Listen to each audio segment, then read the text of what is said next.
आज है 15 जुलाई 2026 दिन बुधवार। Welcome back to clean news UP. चलिए देखते हैं उत्तर प्रदेश की 25 फटाफट बड़ी खबरों को। कानपुर में स्वास्थ्य सेवाओं की बड़ी सौगात, नवंबर से खुलेगा आईटी का सुपर स्पेशलिटी अस्पताल। कानपुर और आसपास के लाखों लोगों के लिए बड़ी राहत की खबर है। आईआईटी कानपुर परिसर में बन रहा यदुपति सिंघानिया सुपर स्पेशलिटी अस्पताल नवंबर से अपनी सेवाएं शुरू करेगा। आईआईटी निदेशक प्रोफेसर मणिंद्र अग्रवाल के अनुसार एम्स जैसी आधुनिक सुविधाओं से लैस इस अस्पताल में गंभीर और जटिल बीमारियों का इलाज, ट्रॉमा केयर और अत्याधुनिक चिकित्सा सेवाएं उपलब्ध होंगी। Gangwal school of medical sciences and technology के तहत संचालित होने वाले इस अस्पताल के पहले चरण में 500 बेड तैयार किए गए हैं। यूपी की सरकार की नई पहल, महिलाओं को बकरी पालन के लिए मिलेगा भारी अनुदान। उत्तर प्रदेश में ग्रामीण महिलाओं को आत्मनिर्भर बनाने के लिए राष्ट्रीय ग्रामीण आजीविका मिशन के तहत बकरी पालन आधारित स्वरोजगार योजना शुरू की जा रही है। योजना के अंतर्गत स्वयं सहायता समूहों से जुड़ी करीब 65,000 महिलाओं को 90% सब्सिडी पर 5 बकरियां और 1 बकरा उपलब्ध कराया जाएगा। पशुपालन विभाग प्रशिक्षण, तकनीकी सहयोग और पशुओं के स्वास्थ्य की नियमित निगरानी भी करेगा। इस पहल का उद्देश्य महिलाओं की आय बढ़ाना, उन्हें स्थायी रोजगार देना और वैज्ञानिक तरीके से बकरी पालन को बढ़ावा देना है। चढ़ावा विवाद के बाद राम मंदिर ट्रस्ट एक्शन में, नए सीईओ की तलाश शुरू। राम जन्मभूमि मंदिर प्रशासन में बड़े बदलाव की प्रक्रिया तेज हो गई। चढ़ावा चोरी विवाद के बाद ट्रस्ट में पारदर्शिता और जवाबदेही को मजबूत करने के लिए नए सीईओ की नियुक्ति की तैयारी की जा रही है। ट्रस्ट के कई पदाधिकारियों के इस्तीफों के बाद देश भर से आवेदन नामांतरित किए गए। इस पद के लिए पूर्व आईपीएस समिताभ ठाकुर ने भी आवेदन किया, जिससे अब नियुक्ति को लेकर चर्चा तेज हो गई है।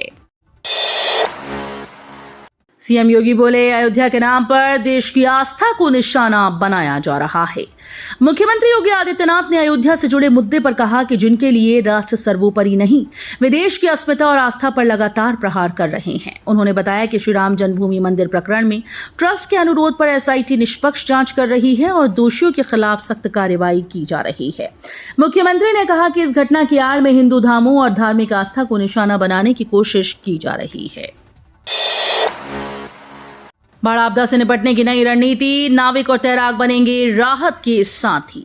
उत्तर प्रदेश सरकार ने बाढ़ से निपटने की तैयारियां तेज कर दी हैं। मुख्य सचिव एसपी गोयल ने 44 बाढ़ प्रभावित जिलों के डीएम के साथ बैठक कर निर्देश दिए कि अधिकारी गांव-गांव जाकर लोगों को आपदा से बचाव के तरीके सिखाएं। स्थानीय नाविकों और कुशल तैराकों को विशेष प्रशिक्षण दिया जाएगा। साथ ही एसडीआरएफ और एनडीआरएफ के संसाधनों के उपयोग की जानकारी भी दी जाएगी। सरकार ने राहत शिविरों में आधुनिक सुविधाएं सुनिश्चित करने और आपदा के समय प्रशिक्षित मानव संसाधन उपलब्ध कराने पर भी जोर दिया। यूपी सरकार का बड़ा फैसला, शिक्षा विभाग के रिटायर्ड अधिकारियों को अब समय पर मिलेगी पेंशन। उत्तर प्रदेश सरकार ने बेसिक शिक्षा विभाग के समूह का और खास सेवानिवृत्त अधिकारियों को बड़ी राहत दी। अब पेंशन और अन्य सेवानिवृत्त लाभ समय पर मिल सकेंगे। सरकार ने नो ड्यू सर्टिफिकेट जारी करने की प्रक्रिया को सरल बनाते हुए इसे विभागाध्यक्ष या कार्यालय अध्यक्ष स्तर पर पूरा करने का निर्णय लिया। अब इसके लिए फाइल शासन को नहीं भेजनी होगी। इस बदलाव से पेंशन स्वीकृति में होने वाली अनावश्यक देरी खत्म होगी और रिटायर्ड अधिकारियों को समय पर उनके सभी देयकों का भुगतान मिल सकेगा। अब नहीं चलेगी गैर हाजिरी की अनदेखी, यूपी बोर्ड ने जारी किए सख्त निर्देश। उत्तर प्रदेश माध्यमिक शिक्षा परिषद ने प्रदेश के करीब 29,000 माध्यमिक विद्यालयों में शिक्षकों, कर्मचारियों और छात्र छात्राओं की ऑनलाइन उपस्थिति सुनिश्चित करने के लिए बड़ा कदम उठाया। समीक्षा में कई विद्यालयों में व्यवस्था पूरी तरह से लागू न होने पर यूपी बोर्ड सचिव भगवती सिंह ने सभी जिला विद्यालय निरीक्षकों को निर्देश जारी किए। अब जीआईसी के प्रधानाचार्य इस व्यवस्था की निगरानी करेंगे और हर विद्यालय में 100% ऑनलाइन उपस्थिति दर्ज कराना सुनिश्चित करेंगे। यूपी सरकार का बड़ा फैसला, नहरों और पंप कैनालों से होगी फसलों की सिंचाई। उत्तर प्रदेश में कम वर्षा के कारण फसलों पर मंडरा रहे संकट को देखते हुए कृषि मंत्री सूर्य प्रताप शाही ने सिंचाई व्यवस्था मजबूत करने के निर्देश दिए। उन्होंने कहा कि जिन क्षेत्रों में बारिश कम हुई वहां नहरों, पंप कैनालों और अन्य सिंचाई स्रोतों का अधिकतम उपयोग सुनिश्चित किया जाए। साथ ही नहरों का संचालन प्रभावी ढंग से किया जाए ताकि किसानों को समय पर पर्याप्त पानी मिल सके। मौसम की स्थिति को ध्यान में रखते हुए अधिकारियों को क्षेत्रवार कार्य योजना तैयार करने और सिंचाई व्यवस्था में किसी भी तरह की बाधा न आने देने के निर्देश दिए। यूपी एसएसएससी की नई व्यवस्था लागू, अब बिना ओटीआर नहीं कर सकेंगे आवेदन। उत्तर प्रदेश अधीनस्थ सेवा चयन आयोग यानी यूपी एसएसएससी ने अभ्यर्थियों की सुविधा के लिए वन टाइम रजिस्ट्रेशन यानी ओटीआर व्यवस्था लागू कर दी। अब आयोग की सभी आगामी भर्तियों में आवेदन से पहले ओटीआर कराना अनिवार्य होगा। एक बार पंजीकरण पूरा होने के बाद उम्मीदवारों को हर नई भर्ती में अपनी जानकारी दोबारा भरने की जरूरत नहीं होगी। ये सुविधा पूरी तरह निःशुल्क है। वहीं पीईटी 2025 के लिए आवेदन कर चुके अभ्यर्थियों को उसी पंजीकरण संख्या से ओटीआर करना होगा। यूपी के सरकारी स्कूल्स की बदली तस्वीर, अब कॉन्वेंट स्कूल्स जैसी आधुनिक सुविधाएं। मुख्यमंत्री योगी आदित्यनाथ के नेतृत्व में उत्तर प्रदेश के सरकारी स्कूल्स की तस्वीर तेजी से बदल रही है। बेसिक शिक्षा विभाग के ऑपरेशन कायाकल्प और माध्यमिक शिक्षा के प्रोजेक्ट अलंकार के तहत स्कूल्स में आधुनिक सुविधाओं का विस्तार किया गया।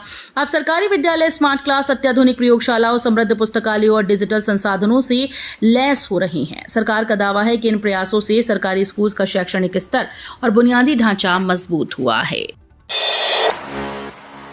रेल यात्रियों के लिए जरूरी खबर, गोरखधाम समेत कई ट्रेन लेट और route divert.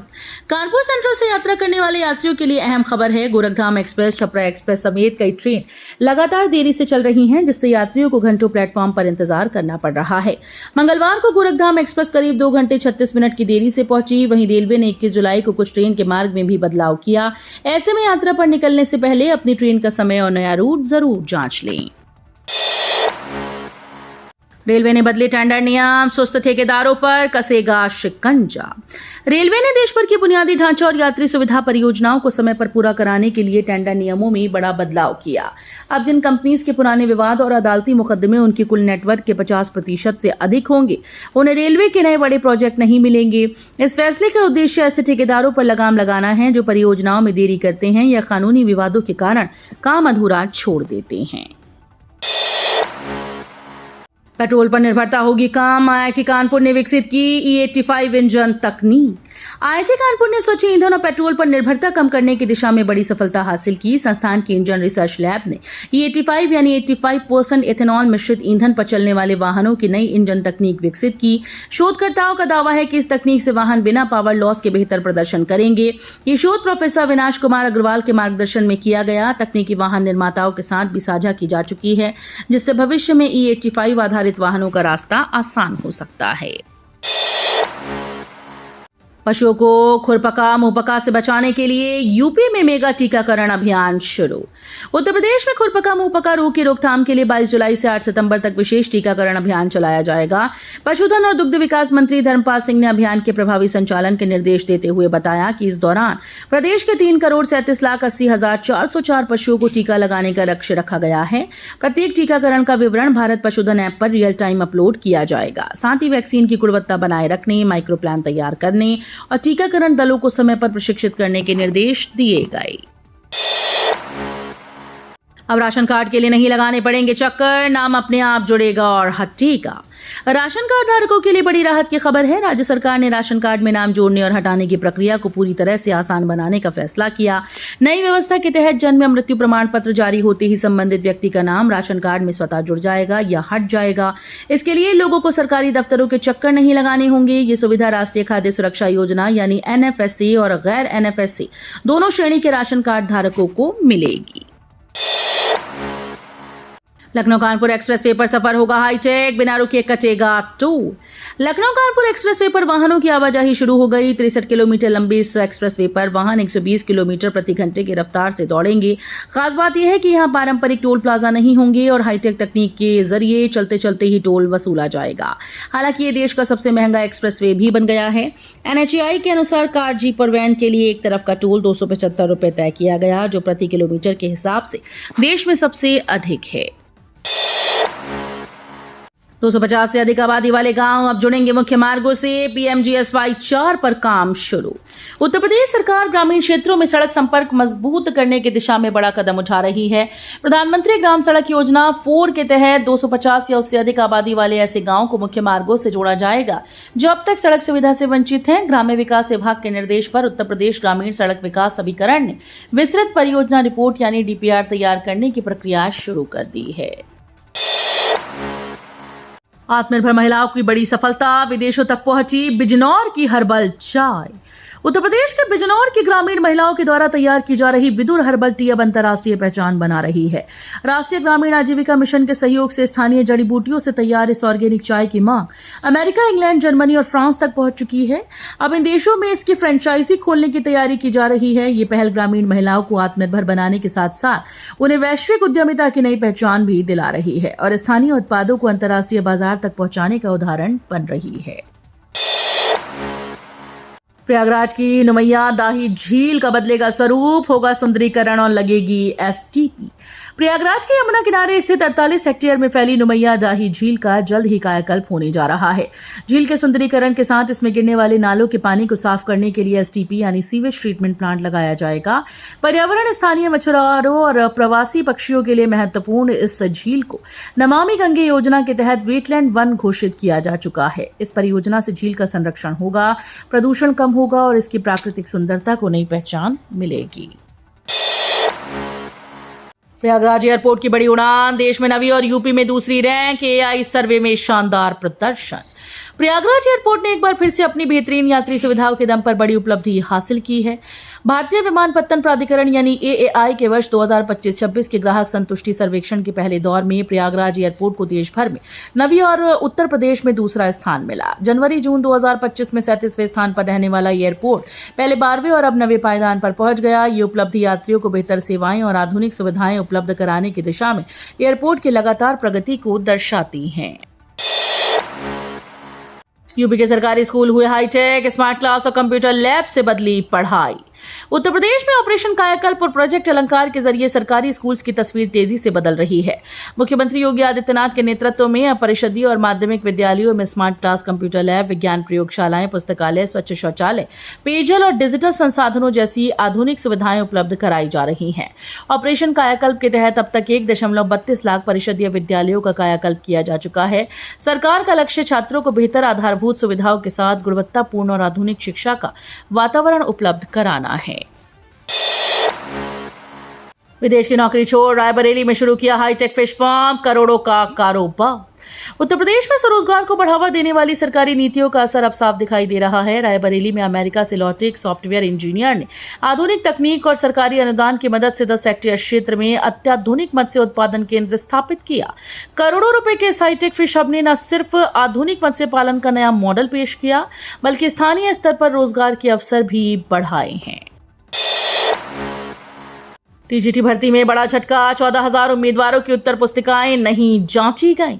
Uttar Pradesh TGT भर्ती 2022 में 14,000 से अधिक अभ्यर्थियों को बड़ा झटका लगा। 3 और 4 जून को हुई लिखित परीक्षा में शामिल इन उम्मीदवारों की ओएमआर उत्तर पुस्तिकाओं का मूल्यांकन ही नहीं किया गया। वजह रही ओएमआर शीट पर रोल नंबर, विषय कोड या अन्य जरूरी विवरण से जुड़े गोले सही ढंग से न भरना। 3,539 पदों की इस भर्ती में तकनीकी त्रुटि के कारण हजारों अभ्यर्थी प्रक्रिया से बाहर हो गए। मोदी कैबिनेट का बड़ा फेरबदल, यूपी से कई नेताओं की एंट्री की चर्चा तेज। दिल्ली में मुख्यमंत्री योगी आदित्यनाथ और केंद्रीय गृह मंत्री अमित शाह की मुलाकात के बाद सियासी चर्चाएं तेज हो गई। दोनों नेताओं के बीच करीब 20 मिनट तक बातचीत हुई। राजनीतिक हलकों में अटकलें हैं कि जल्द होने वाले संभावित केंद्रीय मंत्रिमंडल विस्तार में उत्तर प्रदेश के कुछ भाजपा सांसदों को जगह मिल सकती है। साथ ही भाजपा के राष्ट्रीय संगठन में बदलाव और 2027 उत्तर प्रदेश विधानसभा चुनाव की रणनीति पर भी चर्चा होने की बात कही जा रही है। यूपी रेरा का बड़ा फैसला, फ्लैट का अलॉटमेंट रद्द होने पर जीएसटी समेत पूरी रकम लौटाएगा बिल्डर। घर खरीदारों को राहत देते हुए यूपी रेरा ने बड़ा आदेश जारी किया। अब यदि किसी फ्लैट या भूखंड का आवंटन रद्द होता है, परियोजना निरस्त होती है या अनुबंध समाप्त होता है तो बिल्डर को जीएसटी सहित पूरी जमा राशि लौटानी होगी। यदि जीएसटी पहले ही विभाग में जमा हो चुकी है तो आवंटी उसके रिफंड का दावा कर सकेगा। साथ ही यूपी रेरा ने सभी रियल एस्टेट प्रमोटर्स को केंद्र सरकार के द्वारा तय जीएसटी दरों का सख्ती से पालन करने के निर्देश दिए। तो ये थी आज की 25 फटाफट बड़ी खबरें। अगर आपको न्यूज पसंद आई हो तो वीडियो को लाइक और शेयर जरूर करें। धन्यवाद।